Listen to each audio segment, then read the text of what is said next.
Moin zusammen, mein Name ist Dennis. Und ich bin Timo. Und gemeinsam begrüßen wir euch zu unserem Pendacast.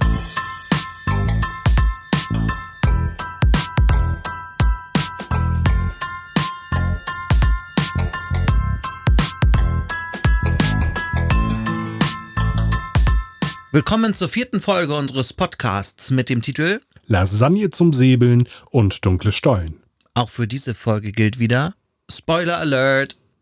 Und jetzt nicht lang schnacken. Kopf in den Nacken. Los geht's.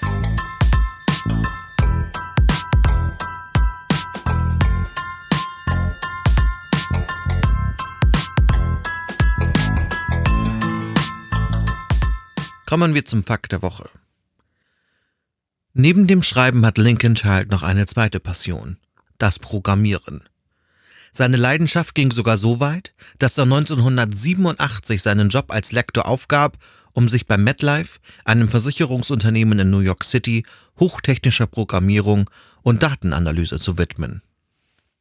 Was bisher geschah. Im Naturhistorischen Museum kommen zwei Jungen auf eine bestialische Art und Weise zu Tode, während Margot Green an ihrer Dissertation arbeitet und William Smithback Jr. für sein Buch über das Museum recherchiert. Dr. Whitney Cadwallader-Frog, Anthropologe und Margots Doktorvater, macht sich große Sorgen um das Museum und über die bevorstehende Aberglaube-Sonnenausstellung. Gibt es das berüchtigte Museumsmonster wirklich oder treibt sich ein Irrermuseum herum? Lieutenant Vincent D'Agosta macht sich daran, dieses Rätsels zu lösen und erlebt dabei eine böse Überraschung. Nachdem sie Frogs Büro verlassen hat, stößt Margot Green auf dem Gang fast mit William Smithback Jr. zusammen. Gentlemanlike beugt er sich hinüber und zwinkert ihr dabei zu, um sie bei dieser Gelegenheit zu einem Mittagessen einzuladen. Obwohl sie heute bereits ihre Dosis Smithback gehabt hat, stimmt sie zu, allerdings erst, nachdem er sie mit neuen Details zum Mord gelockt hat. In der Cafeteria angekommen, entdecken sie die üblichen Verdächtigen, die sich lautstark unterhalten und sich in Formaldehyd eingelegte Proben von irgendwelchen Würmern herreichen. In der trockenen Lasagne herumsäbelnd unterhalten sich die beiden.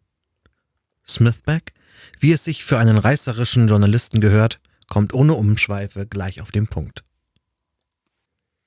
Er berichtet ihr, dass die Polizei die beiden Morde endlich offiziell bestätigt hat. Von einer seiner dubiosen Quellen hat er erfahren, dass es tatsächlich ein Tier gewesen sein könnte, das die beiden Jungen angegriffen hat. Sie wurden buchstäblich zerfleischt. Margot, die lieber ihre Trockenlasagne genießen möchte, fährt Smithback an, der sie geflissen ignoriert. Er erzählt, dass die Polizei sogar eine Expertin zu Rate zieht, die angeblich von Klauen gerissene Wunden besser lesen kann als ein Blinder Blindenschrift. Dr. Mathilda Ziewicz. Smithback meint, der Name klinge fett. Was Margot dazu bringt, ein Lächeln zu unterdrücken, ist Pathologin der New Yorker Zoologischen Gesellschaft. Margot findet das alles absurd. Wie soll im Museum ein wildes Tier herumlaufen können? Smithback entgegnet, dass das Museum eine 500.000 Quadratmeter hat, die einer Raubkatze reichlich Versteckmöglichkeiten bieten. Außerdem gibt es kilometerlange Luftschächte, durch die sogar ein Mensch krabbeln kann. Und damit nicht genug. Es gibt unter dem Museum ein Labyrinth aus stillgelegten Stollen. Die Stollen waren beim ersten Bau des Gebäudes notwendig gewesen, da das Museum auf einen Sumpf errichtet wurde, den man nicht trockenlegen konnte. Typisch New York. All das scheint der Polizei zu reichen, um die Sache äußerst ernst zu nehmen. Hinzu kommen auch noch die Gerüchte über das Museumsmonster, von dem Assistenzkuratoren schwören, es in schlecht beleuchteten Gängen gesehen zu haben. Margot, von den Vorkommnissen erschlagen, wechselt das Thema und lenkt das Gespräch auf die Leiterin der PR-Abteilung, Lavinia Rickman, im Museum besser bekannt als ein Synonym für Schwierigkeiten. Sie war es, die Smithback anheuerte, um über die Aberglaube-Ausstellung ein Buch zu schreiben. Jetzt, da er im Museum ist und recherchiert, ist sie mit seiner Art zu schreiben allerdings alles andere als zufrieden. Seine Darstellungen seien zu effekthascherisch und jegliche Kritik am Museum wird von ihr zensiert. Im Grunde möchte sie, dass er nur mit dem Betreuer der Ausstellung spricht, dessen Zitate allesamt unzensiert bleiben. Wie es der Zufall so will, ist es genau er, der sich zu den beiden an den Tisch setzen möchte. George Moriarty. Margot findet, dass Moriarty genau dem typischen Museumsangestellten entspricht. Mittelgroß, etwas dicklich, mit zerknitterter Tweedjacke, in einem Braunton, den so gut wie alle seiner Kollegen tragen. Außergewöhnlich an ihm ist lediglich seine Armbanduhr, die wie eine Sonnenuhr aussah, und seine haselnussbraunen Augen hinter seiner Hornbrille. Smithback, immer noch sauer ob seiner Zensur, lässt seinen Frust am jungen Moriarty aus. Sichtlich unbeeindruckt tut dieser Smithbacks Wehklagen ab und wendet sich lieber Margot zu. Er erzählt, dass sich einige Schaukästen über alte Arzneimittelkunde in der Aberglaube-Ausstellung befinden, was er zum Anlass nehmen möchte, um sich mit Margot auszutauschen. Smithback, sichtlich gelangweilt, verlässt die beiden. Währenddessen befinden sich Lieutenant D'Agosta und der Hundeführer Jonathan Ham im Keller des Museums. Die beiden werden begleitet von einem Hilfshundeführer mit den beiden Spürhunden Castor und Pollux sowie 2 weiteren Polizisten mit großkalibrigen Schrotgewehren. Zuvor waren sie am Fuß der Wendeltreppe gewesen und schon da musste Ham feststellen, dass der Tatort für Hundenasen unbrauchbar war. Während der letzten 18 Stunden sind unzählige Menschen kreuz und quer herumgelaufen und haben alles mit Chemikalien, Sprühlacken und Kalk behandelt. Ganz zu schweigen von den Körpergerüchen dieser unzähligen Menschen. Ham versuchte trotzdem einigen Spuren zu folgen. Vergeblich. Deshalb entschlossen sie sich, Suchrunden zu drehen, in der Hoffnung, dass die Hunde irgendwo im Museum doch noch auf eine Spur stoßen. Die Hunde waren verwirrt. Immerhin waren sie nicht für die Suche in Innenräumen ausgebildet. Hams Schuld kann dies aber nicht sein. Die Polizei konnte ihm ja noch nicht einmal sagen, ob sie nach einem Tier oder einem Menschen suchen. Nachdem die Suche für eine halbe Stunde unterbrochen wurde, weil die empfindlichen Nasen der Hunde durch Paradichlorbenzin gestört wurden, stehen sie nun vor einer Stahltür, die zu einer steinernen Treppe führt. D'Agosta zieht seine Blaupausen zu Rate und erklärt der Mannschaft, dass die Treppe in die unteren Kellergeschosse führt. Der Hilfshundeführer geht mit den beiden Hunden voraus, gefolgt von Ham und D'Agosta sowie den beiden Polizisten. Sie kommen an eine Pfütze auf dem Boden, woraufhin Ham erklärt, dass im Wasser keine Spuren vorhanden sein können. D'Agosta entgegnet, dass nur bei Regen Wasser durch die Stollen fließt und seit der Tat kein Regen fiel, was den Hundeführer zufriedenstellt. Das Team kommt an eine Stelle, wo 4 Stollen aufeinanderstoßen. Die Blaupausen gaben allerdings keinen Aufschluss über die unteren Kellergeschosse, sodass sie von hier an ohne Karte weiter müssen. Plötzlich werden die Hunde aufgeregt. Sie winseln und zerren an den Leinen. Ihre Nackenhaare stellen sich auf. Mit eingeschalteten Taschenlampen und schussbereiten Schrotflinten schlüpfen die beiden Polizisten an den Hunden vorbei. Der Helfer ruft den nun in Rage geratenen Hunden zu, dass sie sich beruhigen sollen. Ham, der Hundeführer, versucht die mit Adrenalin vollgepumpten Hunde am Halsband zu packen. Castor reißt sich jedoch los und rennt in die Dunkelheit. Ham will hinterher, doch ein scharfer, ziegenartiger Geruch lässt ihn innehalten. Dann reißt sich auch Pollux von der Leine und rennt ebenfalls in die Dunkelheit, dem Geruch hinterher. D'Agosta befiehlt den beiden Polizisten, ihre Waffen zu entsichern, woraufhin diese ihre Schrotgewehre durchladen. In der Dunkelheit vor ihnen wird das Gebell, das von den nackten Wänden widerhallt, immer leiser, bis es irgendwann ganz verschwindet. Dann, auf einmal, ein schrecklicher, fast unnatürlicher Schrei, der ein wenig an quietschende Autoreifen erinnert. Der Lieutenant muss Ham davon abhalten, seinen Hunden in das Ungewisse zu folgen. Im selben Augenblick rast aus der Dunkelheit ein Schatten auf sie zu, was den beiden Polizisten Anlass gibt, sofort zu schießen. Ein ohrenbetäubender Krach hallt durch die Stollen und das Mündungsfeuer blitzt grell auf. Etwa 2 Meter entfernt finden sie Pollux, dem das Blut aus dem fast weggeschossenen Kopf quillt, tot, auf dem Boden. Ham, sichtlich erschüttert, kann nur noch mit schwacher Stimme klagen. Sie gehen weiter in die Stollen hinein. Etwa nach 100 Metern machen sie eine schreckliche Entdeckung. Sie stoßen auf die Überreste des zweiten Hundes. In der Mitte, fast auseinandergerissen, quellen dessen Gedärme aus seinem Unterleib direkt auf den feuchten Boden. Ham verlor seine Sprache nun ganz. Kurz dahinter gabelt sich der Stollen abermals. D'Agosta stellt fest, dass sie ohne Karte und ohne Hunde nicht wissen, welchen Weg sie gehen müssen, woraufhin er beschließt, den Rückweg anzutreten. Die Spurensicherung soll sich um diese Schweinerei kümmern. Gut, nachdem wir uns jetzt wieder einen Überblick über das aktuelle Kapitel verschafft haben und in die Vergangenheit geblickt haben und nochmal vergegenwärtigt, was geschehen ist, lasst uns doch einmal über Smithback Jr. und Margot Green reden und seinen eventuellen, Begehrlichkeiten? Seine Begehrlichkeit. Hast du da wirklich den Eindruck, dass er Margot Green begehrt, dass er ihr den Hof macht? Ich frage mich, was Smithback tatsächlich im Hinterkopf führt. Er hat den Auftrag, über das Museum ein Buch zu schreiben, in dem es Millionen von Objekten gibt, in dem es jede Menge Forscher, Kuratoren oder sonst was gibt. Warum sollte sich Smithback mit der Doktorandin für Ethnopharmalogie großartig beschäftigen? Kennen die beiden sich schon aus der Vergangenheit? Nein, das tun sie nicht. Die kennen sich nicht aus der Vergangenheit. Also das weiß ich, dass es so ist. Also ich finde den Gedanken ganz interessant, weil ich hatte ihn nicht. Wenn man so darüber nachdenkt, also wir dürfen eins nicht vergessen, glaube ich. Wir sind in einem Museum, in dem wahrscheinlich eher langweiligere Menschen sind.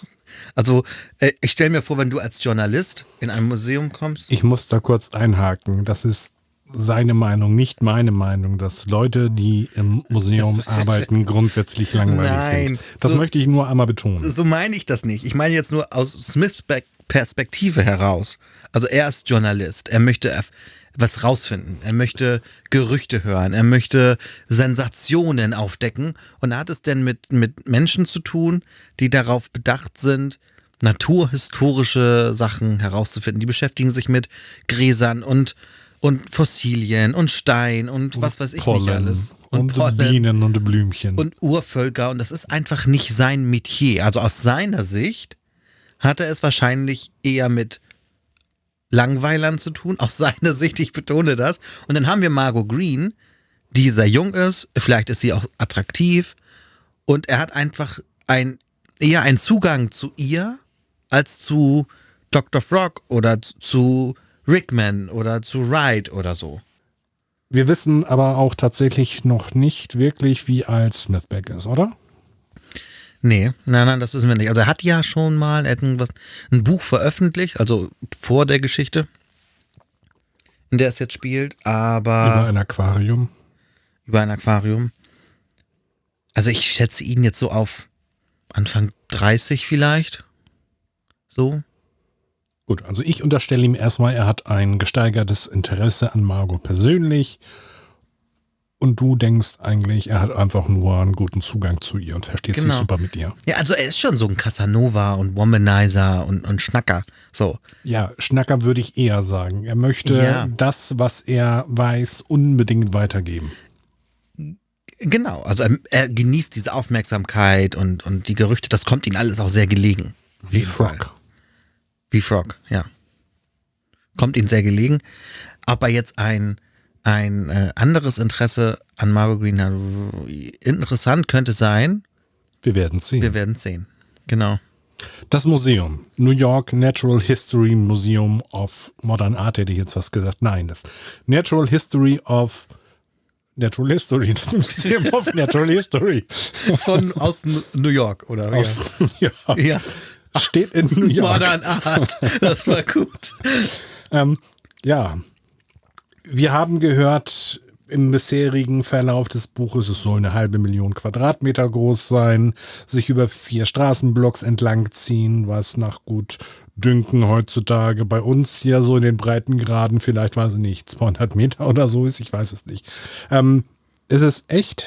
Besteht es? Oder ist das eine Übertreibung? Also das Museum besteht, um auf die erste Frage zu antworten. Also es gibt es. Es ist auch sehr groß, aber 500.000 Quadratmeter stimmt so nicht. Also ich habe andere Sachen recherchiert. Es sind ungefähr 111.500 Quadratmeter.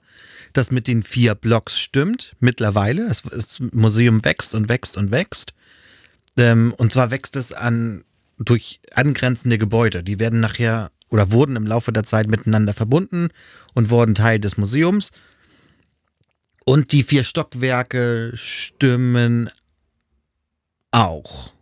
So, wobei es, glaube ich, im Buch 5 gibt. Aber, also 4 Stockwerke stimmt auch. Ja.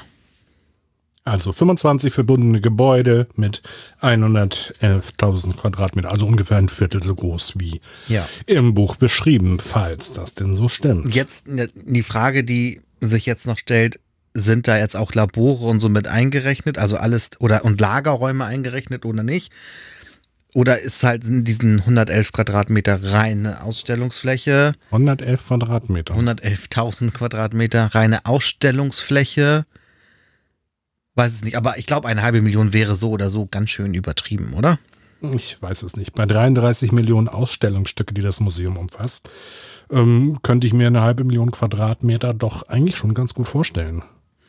Kommt dann immer darauf an, wie groß die Ausstellungsstücke sind. Ne? Reden wir von kleinen Fossilien oder so irgendwelche Schnecken. Da passen auch, weiß ich nicht, 1000 Stück in eine Kiste. Also ich spreche jetzt nicht von 33 Millionen Pottwalen oder so. Apropos Pottwal.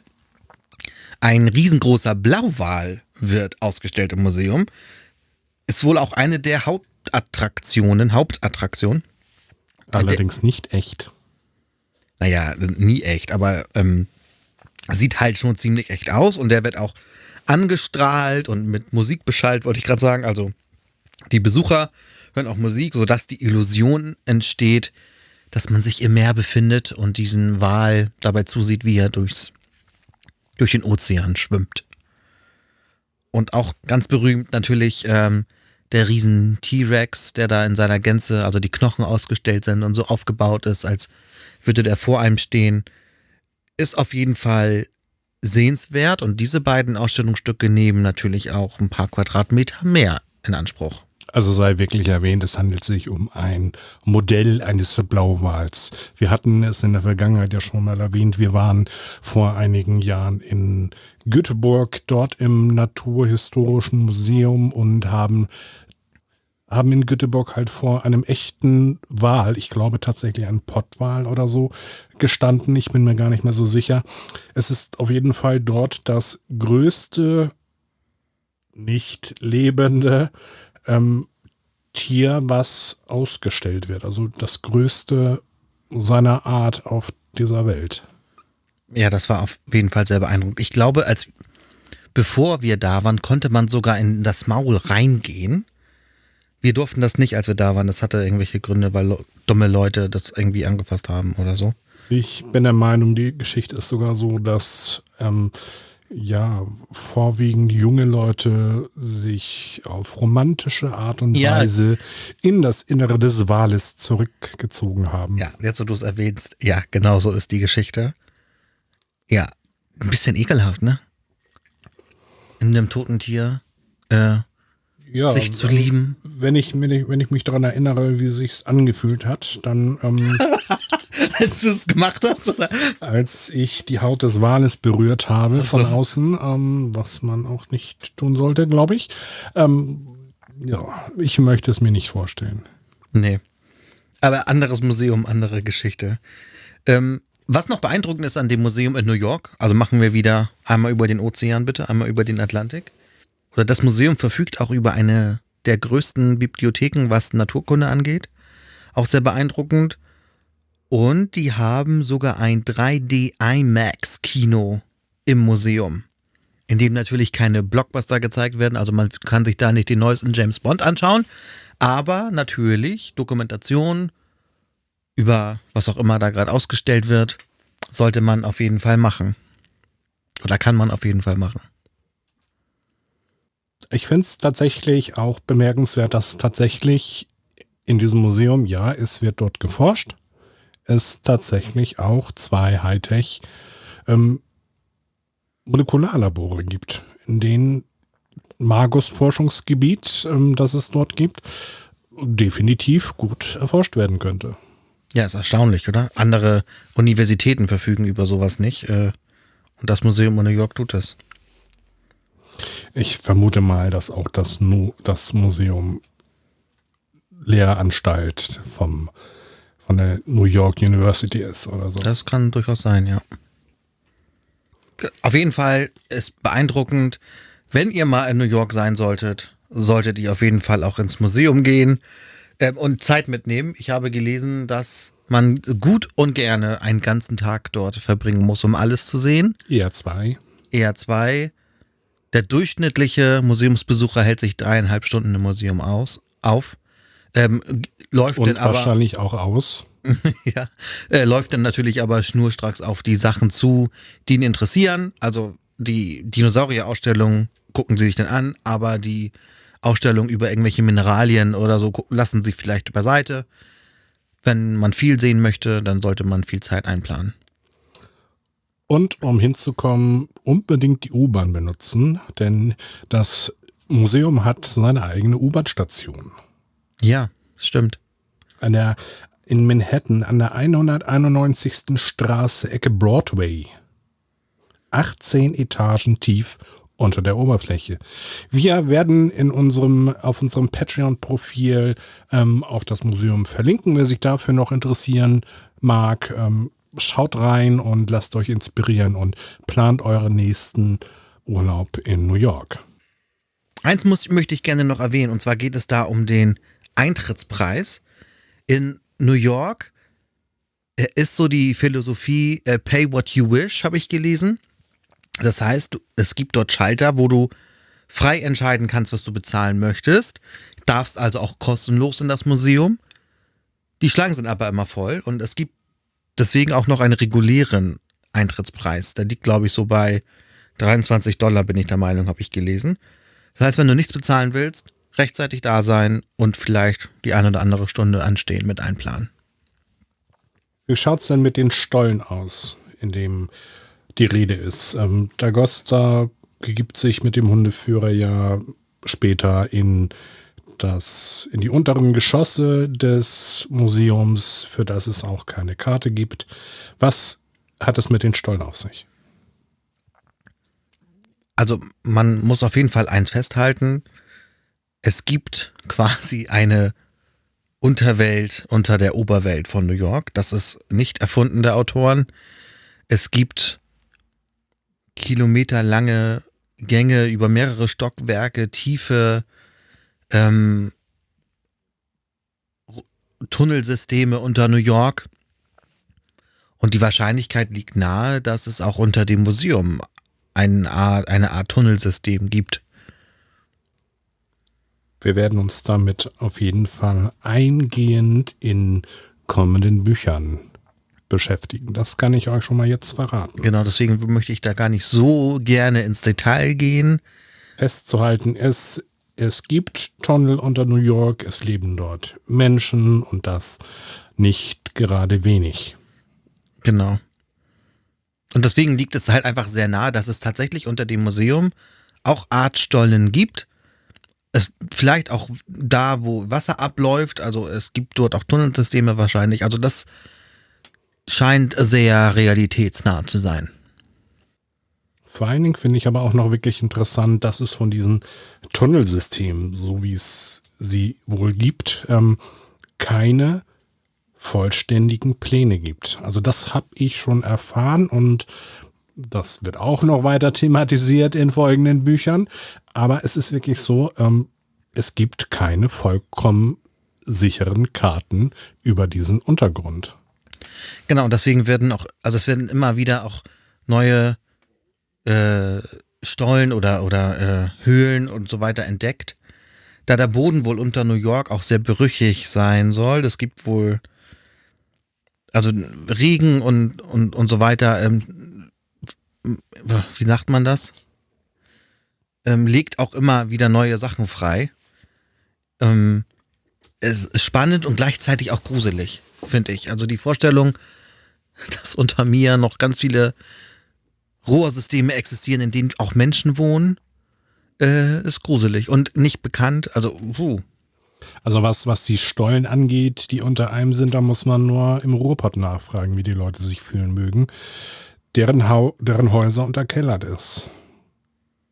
Ist das so im Ruhrgebiet? Ruhrgebiet, Kohleabbau, Ja, Bergbau. Es gibt viele Stollen, die nicht verzeichnet sind und immer wieder gibt es Einbrüche von Erdrutschen. Also halten wir auf jeden Fall fest, es ist sehr realitätsnah. Und dass sich halt unter dem Museum theoretisch auch ein Tier oder Mörder, wir wissen es ja noch nicht, verstecken können. Vielleicht. Ein Irrer dort verstecken könnte. Das heißt, wir haben ein Museum, was über 4 Stockwerke geht, was weit über 100.000 Quadratmeter an Grundfläche hat, wahrscheinlich sogar noch mehr, wenn man die Unterkellerung oder die Stollen, wenn sie es denn tatsächlich gibt, was wahrscheinlich ist, dazu zählt. Also es gibt jede Menge Platz, in dem sich ein Tier unentdeckt bewegen könnte. Wir haben in diesem Buch, oder nicht in diesem Buch, wir haben in dieser Folge einen neuen Charakter kennengelernt. Und zwar ist das George Moriarty. Wenn du den Namen Moriarty hörst, woran musst du denken? Also ich muss denn definitiv an Sherlock Holmes denken. Ich als auch. riesiger Sherlock Holmes-Fan kenne Moriarty in- und auswendig. Ich habe auch sofort an Sherlock Holmes denken müssen. An Moriarty, den Bösewicht, den Gegner von Sherlock Holmes, in einigen Folgen zumindest. Es ist grundsätzlich der Gegner von Sherlock Holmes. Also ich gehe mal ganz stark davon aus, dass so gut wie jeder Sherlock Holmes kennt. Und jeder Superheld, jeder Detektiv braucht einen bösen Antagonisten. Und das ist bei Sherlock Holmes Moriarty. Jetzt ist George Moriarty aber nicht der Bösewicht in dem Buch.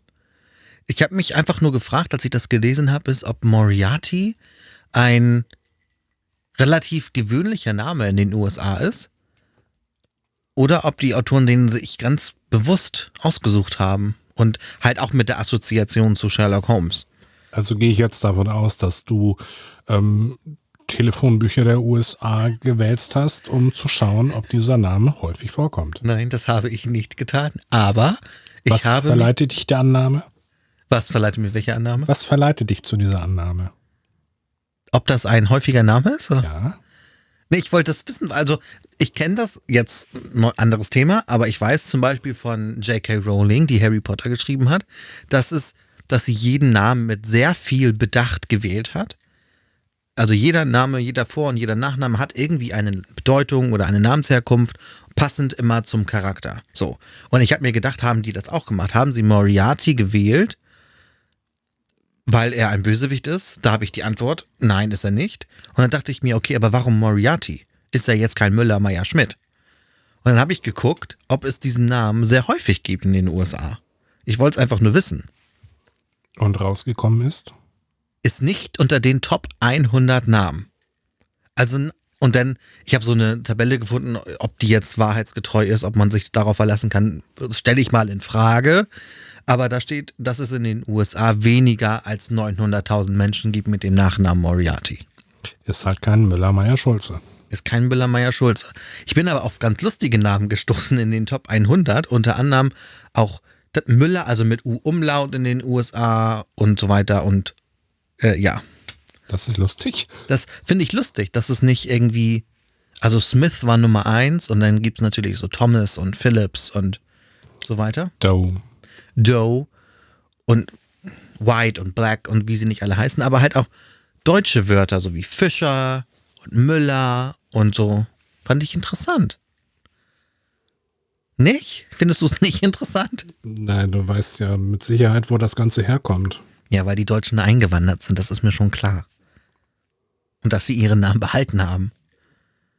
Aber auch in der Schreibweise. Und worüber sind sie eingewandert? Über ein Boot. Wie, worüber sind sie eingewandert? Wo waren wir letztes Jahr? Wir waren in einem Museum. In dem Einwanderermuseum. Ja, aber worüber sind sie jetzt eingewandert? Auswanderermuseum. Auswanderer, nicht Einwanderer. Berlin-Stadt. Ja, aber worüber sind sie denn eingewandert? Über Hamburg. Ach so, meinst du das? Ich dachte jetzt, du meinst mit einem Boot oder mit einem Flugzeug.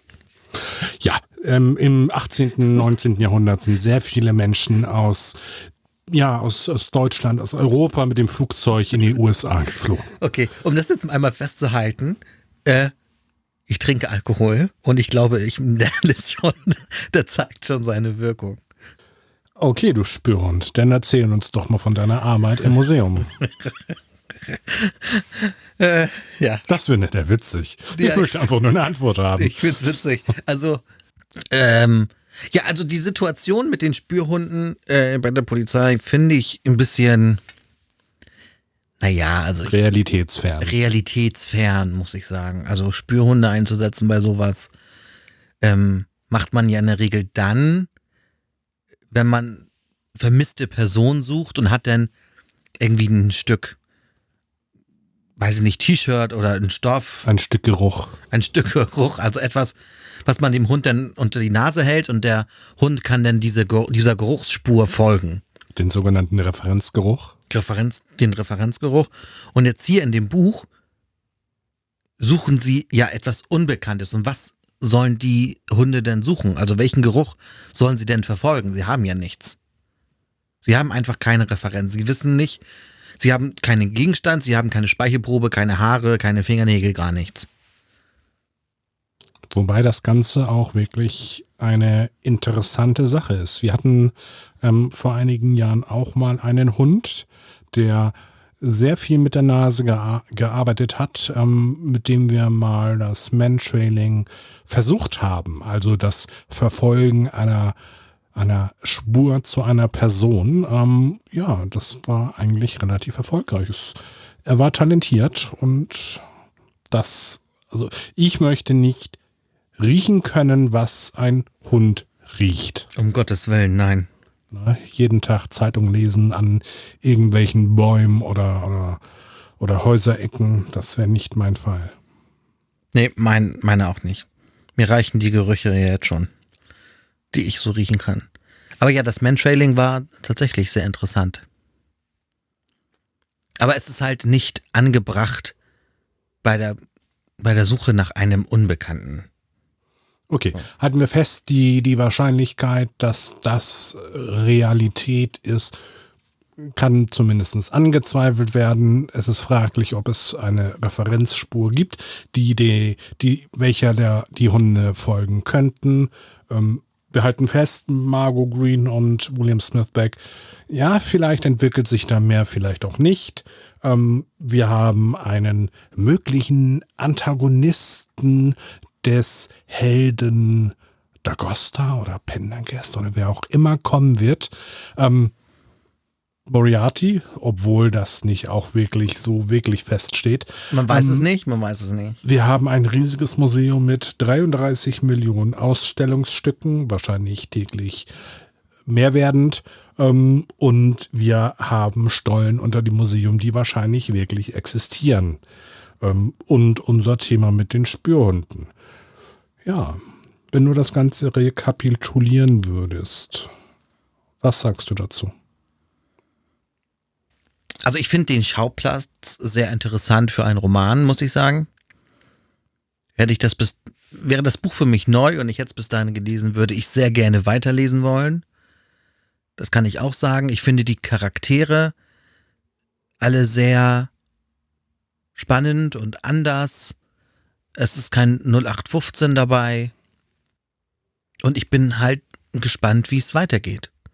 Wie oft wir noch in den Stollen sein werden und was mit der Sonderausstellung passiert und wie sich Margot entwickelt und so weiter. Und wie sich Dr. Frog, was es mit dem auf sich hat. Ob Moriarty nicht vielleicht doch ein Bösewicht ist? Ob Moriarty nicht vielleicht doch ein Bösewicht ist, das kann natürlich sein, von der Namensherkunft, ja.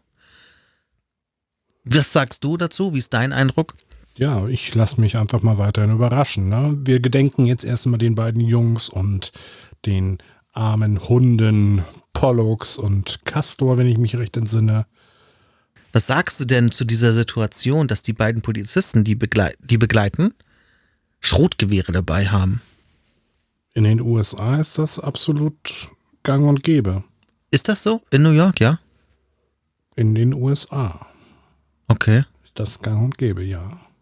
War mir gar nicht so bewusst. Pumpgun, Da laufen Polizisten mit einer Pumpgun durch die Gegend. wenn sie einen Verdächtigen verfolgen, ja. Okay. Ich dachte jetzt, das wäre auch realitätsfern, aber dann lasse ich mich gerne eines Besseren belehren. Also waffentechnisch in den USA ist, glaube ich, kaum irgendetwas realitätsfern. Da könnte man sich auch Menschen vorstellen, die mit einem Raketenwerfer auf Jagd gehen. Also ich bin da gar nicht so unoptimistisch. Okay. Vielleicht kann ich mir das einfach nur nicht vorstellen, weil es in Deutschland hier so anders ist. Okay, dann nehmen wir das als gegeben hin und ich glaube dir das jetzt. Wenn ihr anderer Meinung seid und vielleicht wisst, wie es sich in den USA zuträgt und ob es realistisch ist, dass Polizisten mit einer Pumpgun rumlaufen und Verdächtige verfolgen, dann schreibt es uns gerne. Unsere Kontaktadresse findet ihr wie immer in den Shownotes. Wie immer würden wir uns freuen, wenn ihr uns abonniert und uns auf unseren Social-Media-Accounts folgt. Wenn euch unser Podcast gefällt und ihr uns finanziell unterstützen möchtet, könnt ihr das gerne über unseren Patreon-Account machen. Oder ihr meldet euch einfach per E-Mail bei uns. Ihr könnt aber auch gerne die Affiliate-Links nutzen, um uns mit Provision der Anbieter zu unterstützen. Jeder Cent fließt in den Podcast. Als Dankeschön erwähnen wir euch, wenn ihr dies möchtet, in der nächsten Folge und führen euch als Unterstützer des Podcasts auf www.pendacast.de. Alle Links dazu und auch Infos zu unserem Titelsong All Over Now, zu finden auf Audiohub, findet ihr wie üblich in den Shownotes. Schaltet nächste Woche wieder ein zu unserem Pendacast!